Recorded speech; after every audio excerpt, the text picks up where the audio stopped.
Katika masuala ya kibiashara, niongee na wafanya biashara kidogo dakika moja. Unapoenda kwenye negotiation ya biashara, kuna strategy 5 muhimu lazima uwe nazo unapoenda kuongea masuala ya kibiashara, na ni za kisaikolojia. Unaweza lose tender au ukapata tender kwa jinsi ulivyoenda kwenye negotiation. Kwa hiyo mtu anaweza kwenda kwenye tender anajikuta amekosa, kumbe uliingia vibaya. Namba 1, ulivyovaa itamwambia partner kwenye biashara, huyu mtu tuingie naye kwenye mkataba au tusiingie. Ule muonekano wako wa kwanza anavyokutazama tu hivi anasema atotoboi hapa.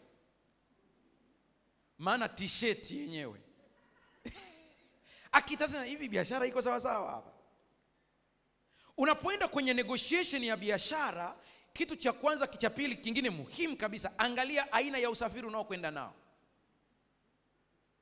Wanakagua mpaka aina ya usafiri, anasema hivi tumpe mkataba au tusimpe kwa jinsi anavyoonekana. Namba 3, hakikisha unakuwa na ujasiri, na ili uwe na ujasiri pangilia vitu vya kuongea. Usiongee kila kitu. Ikatokea umekaribishwa kula kwa kiasi. Chupa ya soda imewekwa hapo, jamaa anataka akupe tenda ya biashara, unapiga chupa, wanavyokutazama, weka robo glass, kunywa kidogo. Katika saikolojia ya biashara wanaamini ya kwamba ikiwa umeshindwa kujizuia kwenye chakula, huwezi kujizuia kwenye pesa.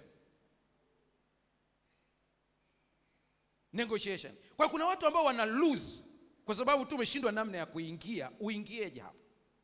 Sasa kimataifa kwenye diplomasia zote ukizitazama, watu wanakuwa na milo ya kidiplomasia.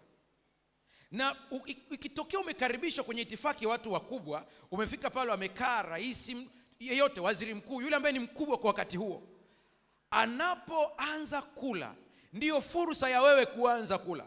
Akimaliza kula, hata kama hujashiba, ondoka, acha.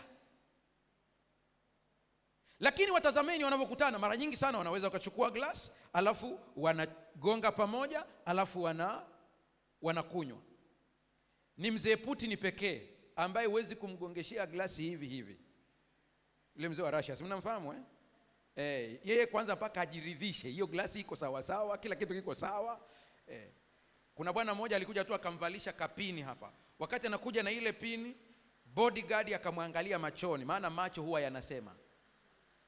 Kuwa makini na kitu kinaitwa mlo.